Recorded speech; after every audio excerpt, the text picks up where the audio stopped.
For today's video mga pare ko, may panibagong YouTube channel na naman tayong i-review o i-feature. Walang iba kundi ang YouTube channel ng Team Harabas. So yung mga pare ko, ito yung Harabas, mayroon silang 1 million subscribers mahigit sa kanilang YouTube channel. At ginawa yung YouTube channel noong June 8, 2019. Nakakuha na siya ng total video views na umabot sa 617,306,374. Dito sa video ito mga pare ko, ating alamin kung magkano na nga ba ang kanilang latest estimated YouTube sahod. Disclaimer, lahat na makikita yung amount dito o mababanggit kong amount dito ay pawang estimated po lamang gamit ang Social Blade.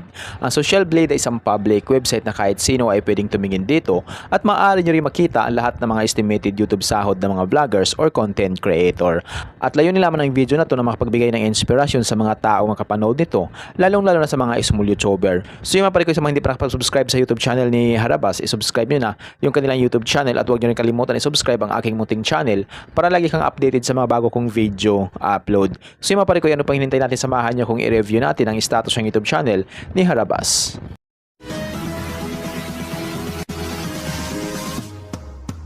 So yun mga pare ko, dito tayo ngayon sa official YouTube channel ng Harabas dito sa Social Blade. Disclaimer, ang Social Blade ay isang public website na kahit sino ay pwedeng tumingin dito at maaari nyo rin makita ang lahat ng mga estimated YouTube sahod ng mga vloggers or content creator. So itong Harabas, mayroon siyang 3,359 uploads na video at yung kanyang subscribers ay umabot na sa mahigit 1 million subscribers. So deserve ng Harabas team na magkaroon sila ng maraming subscribers sa kanilang YouTube channel. So napakaganda panoorin ang content ng Harabas. Total ng kanilang video views na kuha na sila ng 617,306,374. Country, Philippines. Channel type, entertainment. Ginawa yung kanilang YouTube channel noong June 8, 2019. Total grade, nakakuha sila ng letter B. Social Blade rank ay pang 102,808. Subscriber rank ay pang 1,283. Video views rank ay pang 30,942. Country rank ay pang 227 na sila sa Pilipinas bilang isang vlogger. Entertainment rank ay pang 1,079. So yun mga pare ko, dito nga sa subscribers ng Team Harabas, makikita natin dito na walang nadagdag sa kanilang subscribers, so negative yung nakalagay. Ibig sabihin, wala nang subscribe sa kanila in the last 30 days. At yung kanilang video views for the last 30 days, nakakuha sila mahigit 5.2 million. Tumaas ito ng 4.0% kumpara sa nakalipas sa 30 days. So yun mga pare ko, dito naman tayo sa YouTube stats summary ng Team Harabas simula noong October 8 hanggang October 21, 2024.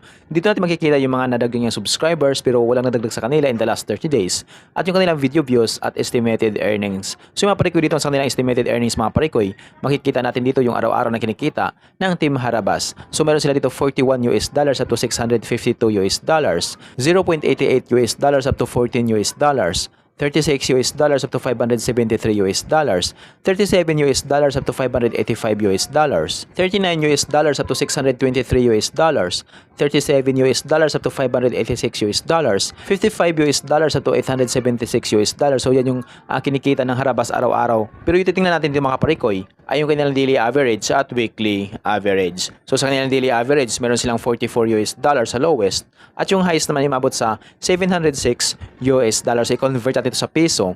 Simula natin pag-convert sa lowest na mayroon silang $44 times natin sa 55 ay meron silang 2,420 pesos na posible ang kitain sa loob ng isang araw. At kung mabot naman nila yung highest na mabot sa $706 times natin sa 55 ay meron silang 38,830 pesos na posible ang kitain sa loob ng isang araw. So yun mga parikoy, dito naman tayo ngayon sa kanilang weekly average. So sa kanilang weekly average sa lowest meron silang $309 at yung highest naman ay mabot sa $4,900. So i-convert natin sa piso. Simula natin pag-convert sa lowest na mayroon silang $309 times natin sa 55 ay meron silang 16,995 pesos na posible ang kitain sa loob ng isang linggo. At kung mabot naman nila yung highest na mabot sa $4,900 times natin sa 55 ay meron silang 269,500 pesos na posible ang kitain sa loob ng isang linggo. So yun mga parikoy, dito naman tayo ngayon sa kanilang estimated monthly earnings. So disclaimer po lamang mga parikoy, ang video na ito ay layunin lamang na makapagbigay ng inspirasyon sa mga taong makapanood nito,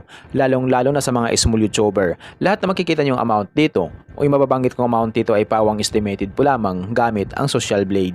Ang Social Blade ay isang public website na kahit sino ay pwedeng tumingin dito at maaari nyo rin makita ang lahat ng mga estimated YouTube sahod ng mga vloggers or content creator. At layunin lamang ng video na ito na makapagbigay ng inspirasyon sa mga taong makapanood nito, lalong-lalo na sa mga small YouTuber. So dito sa kanilang estimated monthly earnings sa lowest, meron silang $1,300 at yung highest naman ay umabot sa $21,200. So i-convert natin sa piso.